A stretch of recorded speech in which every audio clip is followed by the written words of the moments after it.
Hello, everybody, and welcome back to another episode of the Geek Authority's mysterious Chamber of Collectibles. This holiday season, the year is 2020. You're wondering what to get yourself or a family member or a friend, and you can't really do much to go out. Board games are the way to go, especially if you have a little group at home and you're kind of want to find different things to do. I've been featuring a lot of games lately because they're probably the most that allow interaction with your immediate family, and the most fun because every gameplay is different. So no surprises here. I'm going to start with something pretty nostalgic.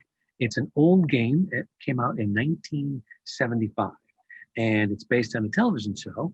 I don't know if you remember the series Space 1999, and if you do, there's a talk about where I get together with a group of friends and family and talk about the TV series back in 1974, 1975. But they released a board game, Milton Bradley. It was very popular in America, and this is old. I mean, this is like 40 plus years old. So old, I'll open up the box. I don't know if you can see in the corner here, a little bit of a seam that has slipped open. Basically, back then, games came pretty simple. You had the game parts and pieces, and then the instructions for the game were usually inside the box, be either on the cover or on some of the plate boards, they call them, where you form your pieces in order to set up the game. This basically is a simple game. Be the first commander to land all your eagles on your target planet. So let me show you the game board. Eagles are those spaceship in the series they used, and they got some pretty cool graphics. And what you do is basically, you can see there's four colors, maybe you can't see it. There's the green and blue, the yellow and red and yellow, and green and blue, the different combinations. So you pick a color, one of the four major color, I almost said food groups, color groups, primary colors anyway. So you want to be red. So your objective as the red player is to get from here, all four of your eagles, to here, because there's the center red dot. Outer red dot is you, inner red dot is where you're going. And that's the same for all of them. It's a matter of rolling of the dice. And there is a catch. Your fellow game players can do this to you as you're crossing the board, rolling your dice. Say you're here, and you move to here. You roll a 3, 1, 2, 3, and you land here. Well, 3 is a particular number in this game where, you actually rotate the game board. You can see it, how the game board rotates. So on your way to the other side, somebody's going to make sure you don't get there. Obviously, they want to get there first. So it's kind of fun. It's kind of no two games are alike. Depending on once you figure out a strategy and how to win. Real quick, I want to show you the game pieces. Keep them in a little Ziploc bag. Here's for the red player. There's 4 of these, and basically it's the eagle. The color of the base represents the color you are and where you need to go. It's the same on both sides. Turn it over here, the eagle. And then, of course, you got your standard die. There's 2 of them, actually. One for the roll of the wheel, spin of the wheel, and one for the actual movement on the board with the characters. That's all of the eagles. They're color-coded doohickeys. It's a fun game. You can definitely play it more than once because you want to win. And your best friend, your mom, your dad, your brother, your sister might send you to the other side the wrong way. All right, next game I want to talk to you about is a brand new game for 2020. It's gotten great reviews all across the board. It's produced by, who produces this? I used to put the names everywhere on these things. Game by Prospero Hall, licensed by Universal Studios. And you say, why would it be licensed by Universal Studios? Well, there's a franchise that Universal has had for over 100 years, probably 100 years, by now anyway, 2020. And it's those famous monsters, Dracula, Frankenstein, Bride of Frankenstein, Creature from the Black Lagoon, The Invisible Man, and The Mummy. They've had those wonderful characters for a long time. There have been remakes and so on and so forth, various, trying to update them. The Mummy was a good remake with Brandon Fraser, the series there. Not so much for The Mummy that had Tom Cruise, but I digress. The game that I'm talking about, I want to introduce you to, is called Horrify. As you can see on the cover, it's got all the Universal monsters, all the ones I just mentioned. Show you the back real quick, which is really cool. And what's nice now is a lot of the newer games coming, at least in the last year, year and a half, have included on the bottom here, there's like a little website you can go to, and it shows you how to set it up and some game strategies and pretty much how to play the game. It's one person talking to you how to do it, but it's a good way to learn the basics until you play the mechanics of the game. But I just had to show you this particular game. You open it up, and the first thing you see is this little reading here. Real quick, we feel it would be a little unkind to present this game without just a word of friendly warning. Friendlies in big bold. You are about to unfold one of the strangest tales ever told. We think it will thrill you. It may shock you. It might even horrify you, and the word horrify is like super big. So if any of you feel that you do not care to subject your nerves to such strain, now's your chance to, well, we warned you. We warned you. So it's really cool. You got to get into the spirit of the whole monster thing. The board is pretty cool. It's basically a town. Of course, all the horror movies end up being in a town, and thankfully it's not green, so you can actually see the town. There's a church. There's I'll just read some of them to you.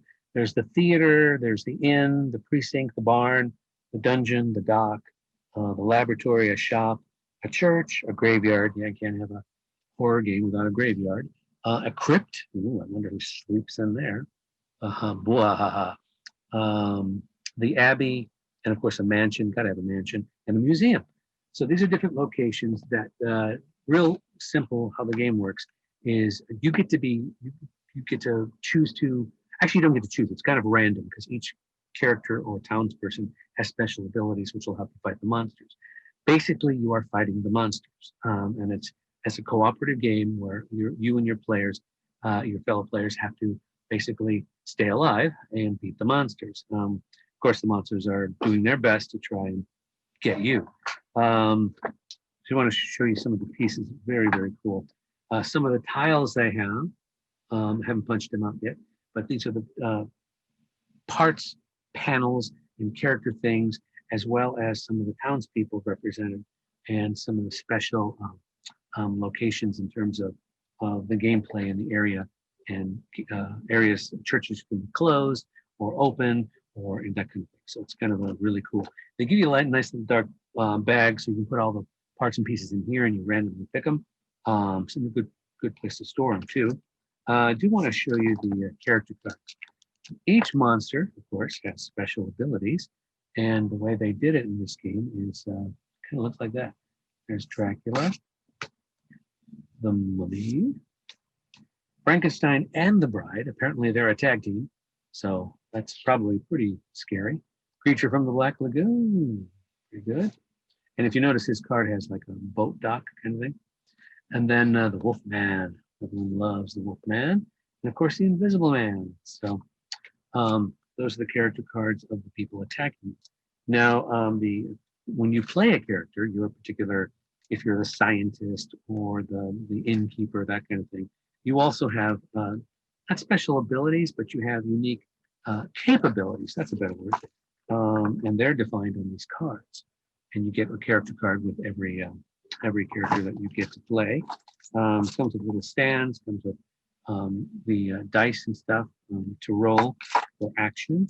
And what's really cool is being a monster game, of course, you've got to have your monsters. Here's Wolfie and the Bride. Get a focus on that, I don't know.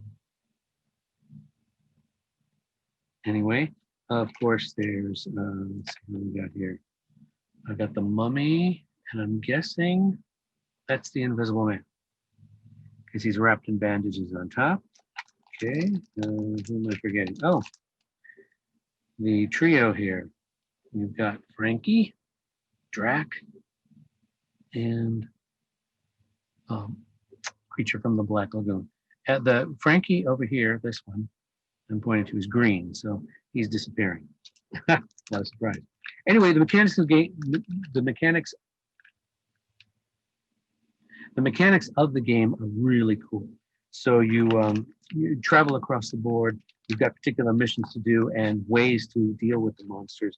if you come across them. It's a challenging game. No two game, I can't stress this, no two game are the same because you get different characters, different townspeople, and then you can choose your monsters. They initially want you to start with Creature and Dracula, but as you get into the Bride and Frankenstein or the Mummy or Invisible Man, the attacks and the way they attack them become a little bit more complicated and more challenging. Here's the manual for it. It's fairly clear. What I like about the manual is they go into detail. A manual that doesn't give you all the parts and explain what each piece is not a good manual. This one does. Tells you each and every part, the game mechanics, tells you how to set it up for a two to five player, I believe. Yeah, 2 to 5 player game. Takes about an hour, according to the book. I'm excited to play it. I haven't played it yet, but the rules are fairly simple. And again, don't forget the video on the back of the box. Just look up the URL and you can learn how to play it. They give you scenarios, which is always good. What if, or for example, kind of situation. And then they tell you how to, this is kind of cool. The complexity is basically determined by you. Do you want to have a challenging, longer game, or do you want to have a game that you can probably win if you play your cards right? So again, the manual gives you suggestions on movements, how to move, what to do. It's a great game. I recommend it for everybody. Read the reviews. The reviews are incredible. Once you learn it, it's going to take a little bit to learn it, not too difficult, but you'll get the angle of it and the handle on how to move the characters and create the adventure of trying to win and beat the monsters. All right, the third and final game I wanted to show you for this holiday season is a movie and a franchise that I've loved from the beginning. Premiered in 1985 and then had 2 sequels. It's called Back to the Future, Back in Time, the board game. Believe it or not, this was put out by Funko. And Funko is the one who did the Funkoverse. This game is incredible. This is the box cover. Show you the back. Pretty cool. Also on the back of this, down here below, there's the URL for the video and how to play. This is so cool because basically, let me show you. Okay, I just took off the cover of the box, and the first thing you see when you open the box is, yes, that's the flux capacitor, but it's actually the game board, the board you play on. It's kind of fun, and this has got a little green in it, so hopefully you'll be able to see this, or not. Obviously, you can tell where the green is. But basically, it's Hill Valley. And all I'm going to say is there's a lot of Hill Valley, Clock Tower Square. There's Hill Valley High, Doc Brown's house, George McFly's house, Lou's Cafe, Lorraine's house, Town Square. Basically, real quick, there's 2 things you can do to win the game. Survive long enough and deal with all the problems you're going to have during the game and get the DeLorean. Let's see, I got to come over here. The DeLorean from here, where I'm pointing at the corner of the board, all the way across, around, through, and to one of these 3 spaces. If you're at one of these 3 spaces, and it's the condition, and love this, and your love dice, that's what they call it, ends up on, let's see, one of these 3 hearts, you win the game. Now, the reason this card is here, if you notice, it's the photograph in Back to the Future 2, whereby as history was changing, Marty and his brother and sister were all disappearing because, the changes in time. There's the photo on here, so you put the photo on. As each panel turns, you're basically losing. So you want to get the love meter to the hearts, before your picture fades. Otherwise, all of you lose the game. Oh, by the way, it's 100% cooperative. So you got to work together. There's really no other way to do it because otherwise you'll not win, and Lorraine and George will not fall in love, and Marty will not be born, and there will be no Back to the Future. How sad is that? Okay, as you play the game, you get to choose your character. You can be Marty. You can be Doc. Apparently, a lot of green in that. You can be Lorraine, not Lorraine, Jennifer, Marty's girlfriend. Or you can be Einstein. best friend to, you guessed it, Doc Brown. Now, it's one of these games where it's kind of tracked per turn per round. And what that means, for those of you who don't know, you have a turn tracker. This is designed for 2 to 4 players, and the backside is for 3 players. You can only play 4 players in this game, but there's a cube that starts, wait, where am I? I was right the first time. It starts on this end and moves across per turn to this point. Once the dice reaches there and the conditions are met, you win. And it's a little bit different in terms of the cards that you draw. Each one of these squares represents a draw. The dice is on here, you draw these, or however many it says. And then there's different obstacles, obviously. And part of that obstacles is Biff. Yes, Biff gets in your way and tries his very best to make sure you do not win. What's really cool is they give you a couple pieces. I put it together earlier, like this. And to roll your die, when you choose the die that you're going to roll, you basically put them in your in the clock tower. And a second, there we go. Clock. This sits on the board, and this little ramp here on the bottom is where you throw your dice in here, and they come up the bottom. And you can see the hole through there. And so the dice roll out randomly. So I thought that was kind of cool. You put that on the board. It's a clock tower itself. Because the objective is to get the Delorean to the cord, the wire, the electricity, the lightning bolt hits, and everything. He gets back to the future where he belongs. Okay. Here are the roll dice cards. There's various ones. You pull and play them according to the rolls you get and the spaces you land on and the cards you have. Sounds complicated, but it's not that bad. There are also parts. In order to move the DeLorean and successfully, get the power from the lightning bolt, you have to get 3 items. One of those items is the DeLorean part cable, and there's other parts too. There's 3 parts you have to get to put on the board. One of you or all of you have to try and get each of them in order to get all 3 in order to use the DeLorean. Here's some of the cards that you might run into. This one says provoke Biff. Yeah, you probably don't want to do that. This one is Strickland looks at slackers. Strickland is the principal. They really incorporated all the characters. Now here's the part I like. Oh, the dice. There's the tracking dice, which is the orange one, and the white dice is the love dice, which tracks your love meter. So Lorraine and George can fall in love. These are the action dice. These are the ones that you'll be dropping into the clock tower rolling thing on the board, and the results of your roll determine the actions or lack of actions. You actually get to play those characters once you choose your card or character you want to be, and gotta show you. All right, who do I want to show first? You've got. All right, you've got Biff. He's on the board, but you can't play him. He kind of interrupts. The cards tell you where he goes and what he does, and it's not always good. Then we have. Yeah, I love this. Then we get him up there. Teeny tiny. This is George and Lorraine. Remember, your objective is to get them to meet, fall in love. Otherwise, there's no Marty. So those 2 you don't play either, but they're on the board.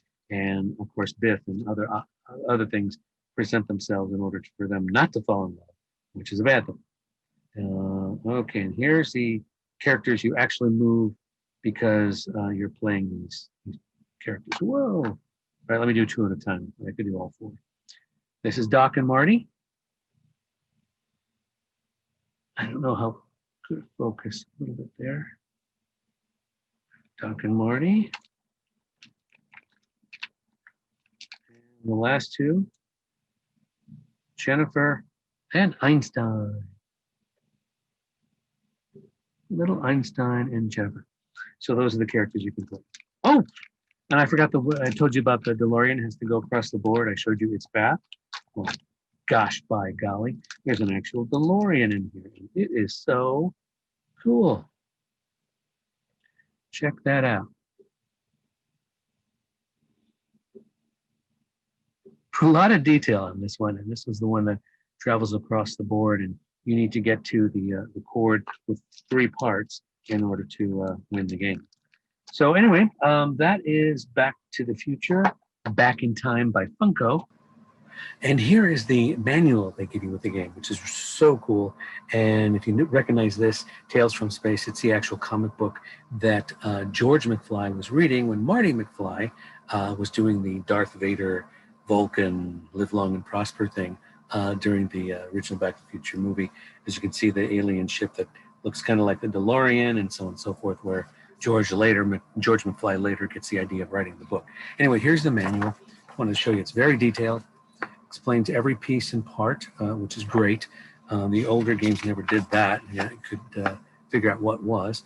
Gives you the game board and its strategy, a little bit of green going on there, as well as the cards and how they work. The board and the sections, the individuals, how people move in terms of the blocking of sections, in terms of like when Biff is chasing you, so to speak.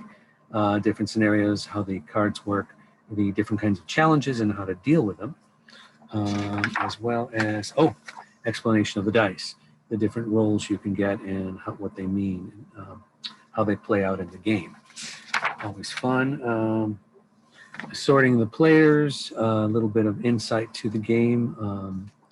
Basically, let me read how to win the game real quick. The sixth and final section of the McFly photo is turned face down so that Marty and his siblings have completely disappeared. The game immediately ends and the players lose the game. So that's how you lose it. Lightning strikes at 10:04 p.m. when the turn tracker cube moves onto the final space of the turn tracker. At this point, the game ends immediately with one of two outcomes. If the love meter on the cube is in the heart zone and the DeLorean is in the ready zone, then all the players win. B, if the love meter is not in the heart zone or the DeLorean is not in the ready zone, those three spaces I talked about, the players lose the game. So got a lot to do. It's pretty good in terms of strategy and having fun, but that's the manual. Again, Funko's the one that has the awesome Funkoverse games based on the different franchises they had. But that's it for this show. I've been featuring a lot of games, like I said, because I think the holidays are a great time for families to get together and do something together. And these games takes a little bit to learn, but once you learn them, you'll be playing them over and over and over again. I want to thank you again for watching. I hope you're having a great, safe, and happy holiday season. Just a quick recap of the other shows I have. I hope you're watching. I have the Geek Authority show where I get to interview lots of people, actors, writers, directors, producers, publicists, cosplayers, you name it. I'm talking to them, theater owners, theater producers. It's a great show. You'll learn a lot, get a lot of insight. It's called the Geek Authority Show with your host, Lorenzo Marchese. I also have the Talk About show where we talk about different subjects like the new series Cobra Kai, and I mentioned earlier Space 1999. There's a three-part special on Disneyland and California Adventure. Friends and family got together and we talked about the fact that they're being closed and we really, really, really, really miss it. And besides this show, the Mysterious Collectible Chamber of Collectibles, I have the Unboxing the Geek Authority, where I open up stuff for the very first time and you see it and I see it for the first time. So cool. Anyway, again, thanks for watching. Hope you enjoyed this episode. Please hit the subscribe button. We need those subscribers. Also, let your family and friends know, hit the little bell, share it, push the bell, and then share the video. Got it backwards there.